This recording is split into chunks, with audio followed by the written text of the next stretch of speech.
Indian একজন famous film স্টারকে একজন famous politician বলেছিলেন, আপনাদের এবং আমাদের মধ্যে ডিফারেন্সটা হচ্ছে আপনারা নিচে নিচে ঝগড়া করেন কিন্তু সামনাসামনি মিল করে চলার চেষ্টা করেন, কিন্তু আমরা যেটা করি সেটা হচ্ছে আমরা সামনাসামনি ঝগড়া করি কিন্তু নিচে নিচে আমরা মিল করেই চলাফেরা করি। কথাগুলো বলার উদ্দেশ্যটা হচ্ছে আমরা যারা বিশেষ কোনো দলের সমর্থক বা আমরা সোজা বাংলায় বলতে গেলে আমরা যারা পলিটিক্স করার চেষ্টা করি, নিজেকে নেতা হিসেবে দাবি করি অথবা কর্মী হিসেবে দাবি করি, তো আমাদের উচিত বুঝে শুনে এই জিনিসগুলো করা। সুস্থ ধারার রাজনীতি একটা দেশের জন্য কল্যাণ বয়ে নিয়ে আসে, কিন্তু অসুস্থ রাজনীতি যেটা হিংসার রাজনীতি, যেটা ধ্বংসাত্মক রাজনীতি, সেই জিনিসটা কিন্তু একটা দেশের জন্য খুবই খারাপ একটা বিষয় হয়ে যায়। কারণটা হচ্ছে আপনি শুধু এই পৃথিবীতে থাকবেন না, আপনার ভবিষ্যৎ প্রজন্মও কিন্তু এই পৃথিবীতে বসবাস করবে। আপনি আপনার ভবিষ্যৎ প্রজন্মের জন্য কি রেখে যাচ্ছেন? হিংসা, ধ্বংস রেখে যাচ্ছেন, যে একজন আরেকজনের গায়ের মাংস ছিঁড়ে খাবে, এই যে সিচুয়েশনটা এরকমটা আপনি রেখে যেতে চাচ্ছেন? আপনি যার সমর্থন করছেন অথবা যাকে আপনি একটা ভালো অবস্থানে নিয়ে যেতে চাচ্ছেন, আপনার নেতা, আপনার নেত্রী, আপনার সমাজপতি, আপনার সমাজের গণ্যমান্য একজন ব্যক্তি, এলিট শ্রেণী বলে থাকি আমরা, একটা মানুষকে হয়তো আপনি একটা ভালো জায়গায় তাকে বসাতে চাচ্ছেন, সমর্থন দিচ্ছেন, তো সেই লোকটা যদি একটা ভালো কিছু না করে দেয় আমাদের জন্য, তাহলে তার পেছনে সময় নষ্ট করা আসলে এটা বোকামি ছাড়া আর কিছুই মনে হয় না। আপনি কখনো দেখবেন না যে একজন লিডারের ছেলে সক্রিয়ভাবে মাঠে নেমে মানুষের সাথে মারামারি করছে, এ করছে, সে করছে।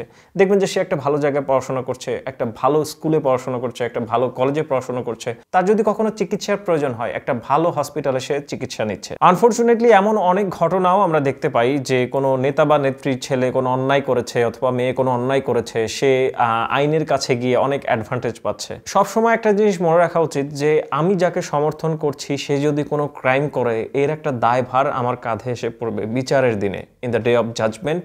যখন আমার বিচার হবে তখন মহান সৃষ্টিকর্তা তাকে সাথে করে আমাকে উঠাবেন, মানে আপনি তার সাথে উঠবেন যাকে আপনি সমর্থন করছেন। তখন আপনি আপনার লিডারের উপর অভিযোগ আনবেন যে এ আমাকে পথভ্রষ্ট করেছে, এর বুকের উপর পাড়া দিয়ে আজকে আমরা জাহান্নামে যাব এবং এদেরকে সাথে করে নিয়ে যাব।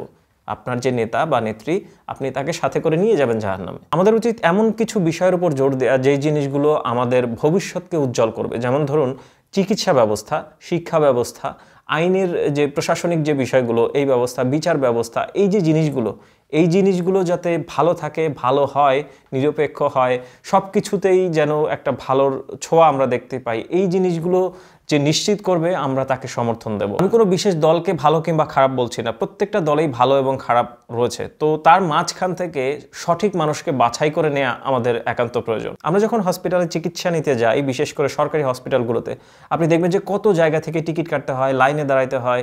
যদি আপনি একটা একটা ট্রলি নিতে গেলে কয় টাকা দিতে হয়, একটা হুইল চেয়ার নিতে গেলে কয় টাকা দিতে হয়, কত জায়গায় টাকা দিয়ে একটা সিট নিতে গেলে কিভাবে কি পর্যাপ্ত পরিমাণে ডাক্তার নেই, পর্যাপ্ত পরিমাণে বেড নেই, এই যে বিষয়গুলো চিকিৎসা নিতে গেলে আপনি প্রত্যেকটা জায়গায় অনিয়ম লক্ষ্য করবেন। একইভাবে শিক্ষা ব্যবস্থারও বেহাল দশা। পাশাপাশি আপনি প্রশাসনিক বিষয়গুলো দেখেন, আপনি যদি ক্রাইম নাও করেন, আপনাকে যদি ধরে নেওয়া হয়, আপনি নিজেকে নির্দোষ প্রমাণ করতে গেলেও আপনাকে কি যে করতে হবে তার কোনো হিসাব নেই। কতবার আপনাকে কোর্টের বারান্দায় ঘুরপাক খেতে হবে। আমাদের রাষ্ট্রীয় জীবনে এবং সামাজিক জীবনে আমরা যদি বিশেষ কোনো মানুষকে একটা বিশেষ চেয়ারে বসাতে চাই, তাহলে আমাদের উচিত সঠিকভাবে সঠিক মানুষকে বেছে সেই চেয়ারে বসানো, পাশাপাশি তাকে সঠিক পরামর্শ দেয়া এবং সে যখন কল্যাণমূলক যে সমস্ত কাজ করবে সেই কাজে তাকে সমর্থন দেয়া। এই যে বিষয়গুলো, এই যে সচেতনতা, আপনি আপনার সন্তানের জন্য কি রেখে যাচ্ছেন?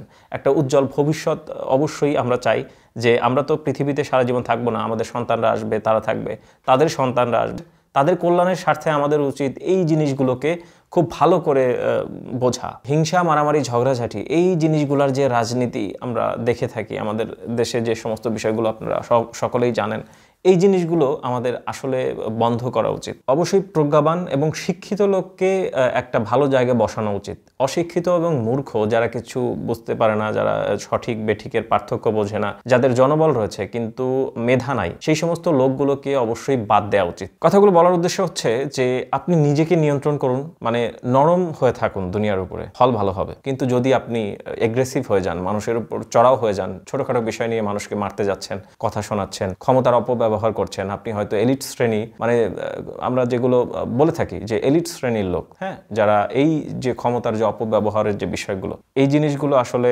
আমাদের একটু বুঝে শুনে করা উচিত। কারণটা হচ্ছে যে শেষ বিচারের দিন বলে তো একটা কথা আছে, তাই না? যারা দেশ সমাজকে নিয়ন্ত্রণ করছে তারা কিন্তু সরাসরি সক্রিয়ভাবে তারা কিন্তু কোনো কাজে যায় না। সে হয়তো লাঠি নিয়ে মারছে না, কোনো কিছু করছে না। সাধারণ মানুষ, আমাদের মতো যারা সাধারণ মানুষ, আমরা গিয়ে একজনের লাঠি দিয়ে মারছি, সে আমাকে মারছে, এই যে বিষয়গুলো, তারা কিন্তু ক্ষতিগ্রস্ত হচ্ছে না। ক্ষতিগ্রস্ত হচ্ছে আপনি এবং আপনার সন্তানেরা। কখনো এমন কোনো কাজ করবেন না যেটার জন্য আপনাকে কঠিন জবাবদিহিতার সম্মুখীন হতে হয়। বিচারের দিনে অবশ্যই আপনাকে জবাবের সম্মুখীন হতে হবে। সুতরাং আমাদের উচিত একটু নরম হয়ে দুনিয়ার উপর চলাফেরা করা, ফল ভালো হবে।